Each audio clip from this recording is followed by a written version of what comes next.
శ్రీకాకుళం జిల్లా పలాస కాశీబుగ్గ మున్సిపాలిటీకి చెందిన సోషల్ మీడియా కార్యకర్త మన్యాల శ్రీనివాస్ యాదవ్ ఆదివారం ఉదయం గణపతి లాడ్జిలో విలేకరుల సమావేశం నిర్వహించారు. ఈ సందర్భంగా ఆయన మాట్లాడుతూ స్థానిక మంత్రిపై విరుచుకుపడ్డారు. 5 ఏళ్ల క్రితం ఆంధ్ర ప్రజలకు ఇచ్చిన హామీలను ప్రచారం చేసి అధికారంలోకి వచ్చాక మీరిచ్చిన హామీలను తుంగలో తొక్కారు. ఇప్పుడు మళ్లీ ఏ మొహం పెట్టుకుని ప్రజల్లోకి ఓట్ల కోసం వస్తున్నారన్నది చెప్పాలన్నారు.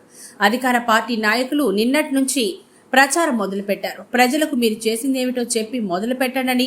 యువతకు, ఉద్యోగులకు, రైతులకు మీరు చేసిన మేలేమిటో, నియోజకవర్గంలో ఏ గ్రామంలోనైనా తాగునీరు ఉందా, మీ నాయకులకు అడిగి తెలుసుకో అని స్థానిక మంత్రి గారికి సవాల్ చేశారు. మద్యపానం నిషేధమని చెప్పి నాసిరకం మద్యం రాష్ట్రంలో ఏర్లై పారుతోందని అన్నారు. సభ్యులందరికీ మనస్ఫూర్తిగా నమస్కరిస్తున్నాను.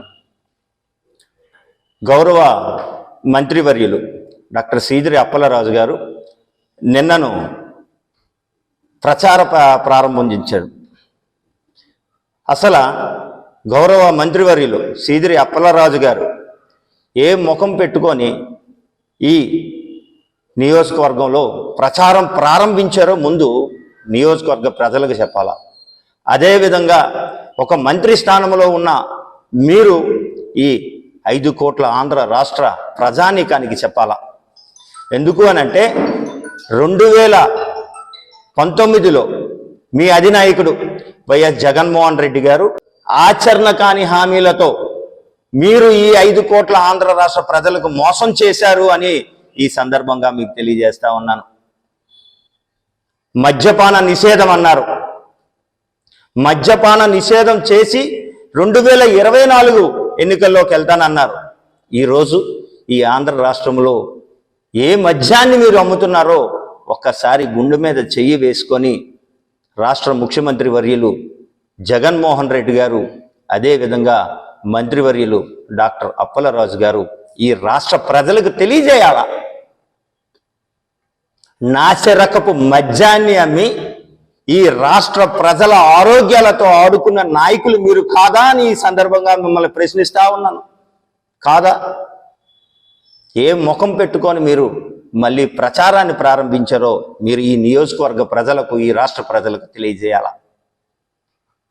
యువతకి మోసం చేసిన ప్రభుత్వం వైసీపీ ప్రభుత్వం. మెగా డిఎస్సి అన్నారు, జాబు క్యాలెండర్ అన్నారు. ఏ ఒక్కటైనా మీరు నెరవేర్చారా? ఏ ఒక్కటైనా? పాత్రికేయ మిత్రుల సమావేశంలో మిమ్మల్ని నేను ప్రశ్నిస్తా ఉన్నాను. 5 కోట్ల ఆంధ్ర రాష్ట్ర ప్రజల తరపున మిమ్మల్ని ప్రశ్నిస్తా ఉన్నాను. అసలు మీరు ఈ ఆంధ్ర రాష్ట్ర యువకులకు ఏ రకమైన ఉద్యోగ అవకాశాలైనా కల్పించారా? అదేవిధంగా ప్రభుత్వ ఉద్యోగస్తులకు సిపిఎస్ రద్దు అన్నారు. అసలు సిపిఎస్ రద్దు చేశారా? 5 సంవత్సరాలు అయింది మీ పాలన ఈ రాష్ట్రంలో మొదలయ్యి. 5 సంవత్సరాల్లో ఏ ఒక్క సంవత్సరం అయినా సరే వాటిపైన శ్రద్ధ చూపారా అని ఈ సందర్భంగా మిమ్మల్ని అడుగుతా ఉన్నాను. అదేవిధంగా పోలవరం పూర్తి చేస్తాం, ఈ రాష్ట్రంలో ప్రతి రైతుకి నీరందిస్తామని చెప్పారు. ఒక్క చుక్క నీరైనా సరే ఈ ఆంధ్ర రాష్ట్ర రైతులకు అందించారా? కనీసం పోలవరం 1% మీరు ప్రభుత్వం ఏర్పడిన తర్వాత 1% అయినా సరే పోలవరం పూర్తయిందా? 1% అయినా దానిపైన శ్రద్ధ చూపించారా? గౌరవ మంత్రివర్యులు ఇవన్నీ ఈ రాష్ట్ర ప్రజలకు, మీరు ఎమ్మెల్యే అయి ఉంటే ఈ నియోజకవర్గ ప్రజలకు మాత్రమే తెలియజేయాలి. కానీ మీరు ఈ రాష్ట్రానికి మంత్రి, ఖచ్చితంగా 5 కోట్ల ఆంధ్ర రాష్ట్ర ప్రజలకు మీరు వీటన్నింటిపైన సమాధానం చెప్పి మీరు ప్రజల్లోకి వెళ్ళాలని ఈ సందర్భంగా మీకు తెలియజేస్తా ఉన్నాను. ఇలా తీసుకుంటూ పోతే ఆచరణ కాని హామీలు మీరు ఈ ఆంధ్ర రాష్ట్ర ప్రజలకు ఇచ్చి మీరు ఈరోజు మళ్ళీ బస్సు యాత్రని మళ్ళీ ప్రజల్లోకి వస్తున్నారు. అంటే ఈ రాష్ట్రంలో ప్రశ్నించే గొంతుకులు లేవనుకుంటున్నారా ఏంటి? మీరు ప్రశ్నించే గొంతుకులు లేవనుకుంటున్నారా? ఖచ్చితంగా ప్రశ్నిస్తాం సార్, ఖచ్చితంగా ప్రశ్నిస్తాం. అమ్మ ఒడి పేరుతో ఈ రాష్ట్ర ప్రజలకు ఏ విధంగా మోసం చేశారు, పెన్షన్ స్కీమ్తో ఈ రాష్ట్ర వృద్ధులకు ఏ విధంగా మోసం చేశారు, ఇవన్నీ ప్రజలు గమనిస్తున్నారు. ఎన్నో రోజులు లేదు, కరెక్ట్గా 40 రోజులు ఉంది సార్.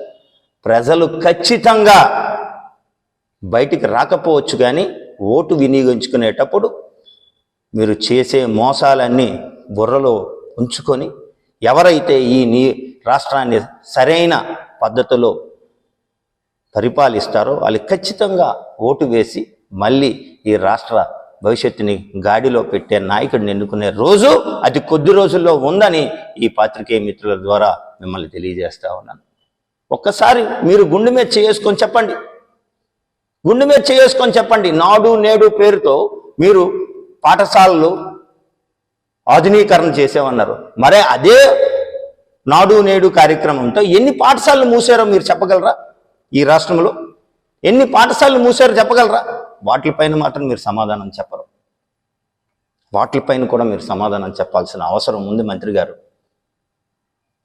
ఇలా తీసుకుంటూ పోతే నిన్నను గౌరవ మాజీ ముఖ్యమంత్రి వర్యులు చంద్రబాబు నాయుడు గారికి ఏకవచనంతో మీరు చంద్రబాబు గారికి ఎందుకు ఓటేయాలంటున్నారు?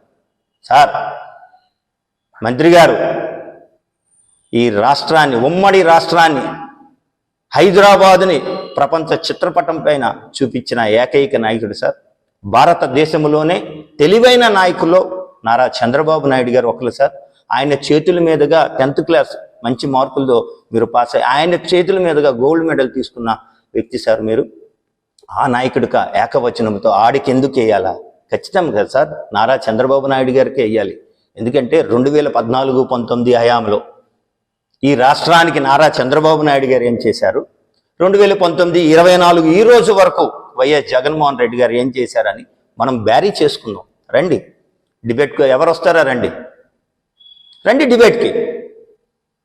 మన్యాల శ్రీనివాస్ యాదవ్, పలాస నియోజకవర్గం, పలాస మున్సిపాలిటీలో పుట్టి పెరిగిన నేను డిబేట్కి రెడీ.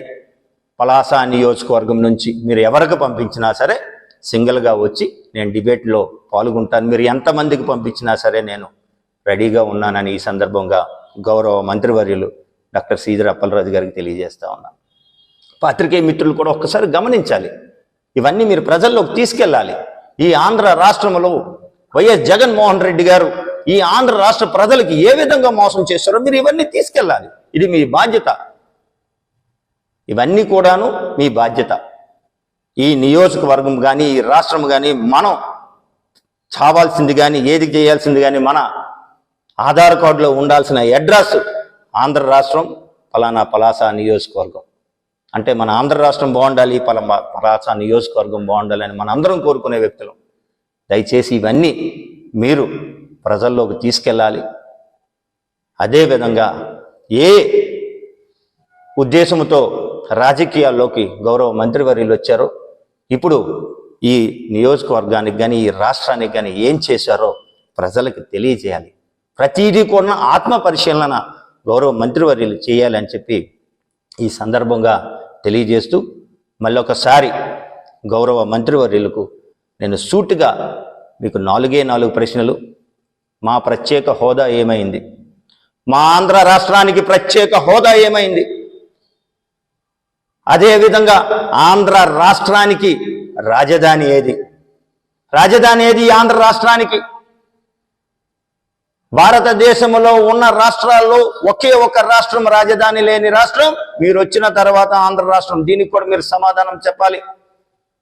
అదేవిధంగా ఈ ఆంధ్ర రాష్ట్ర యువకులకు జాబ్ క్యాలెండర్ పేరుతో మీరు మోసం చేశారు, దానిపైన కూడా మీరు చెప్పాలి. మెగా డిఎస్సి పేరుతో మీరు మోసం చేశారు, దానికి కూడా చెప్పాలి.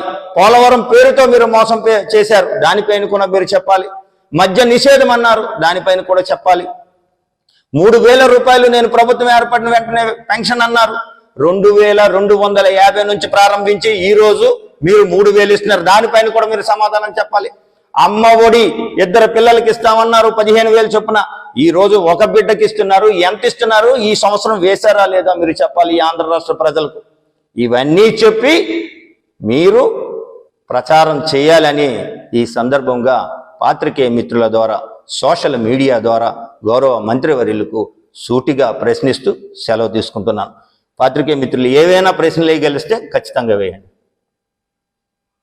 ప్రస్తుతం ఉన్న పరిస్థితుల్లో ప్రతి నెల ఎప్పటికప్పుడు ఉదయానికి 1వ తారీఖు పెన్షన్ అయితే లబ్ధిదారుకి అనేది ఇప్పుడు ఎలక్షన్ కోడ్తో ఆ లబ్ధిదారులు లబోదిగోమంటున్నారు. దీనికి కారణం ఒకటండి, వాలంటీర్ వ్యవస్థ ఏదైతే ఉందో గౌరవ ముఖ్యమంత్రి వర్యులు వాలంటీర్ వ్యవస్థ నాది, ఇది మన కార్యకర్తలే వాలంటీర్లు అని చెప్పిన సందర్భాలు చాలాసార్లు ఉన్నాయి. అది కూడా మనం పరిగణలోకి తీసుకోవాలి.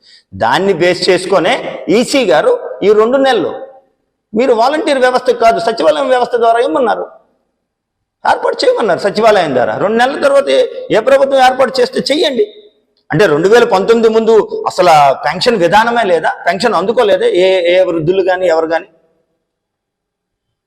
చెప్పండి సార్, అందుకోలేదా? వాలంటీర్ వ్యవస్థ వచ్చిన తర్వాతనే పెన్షన్ ఫ్రీ అయిందా?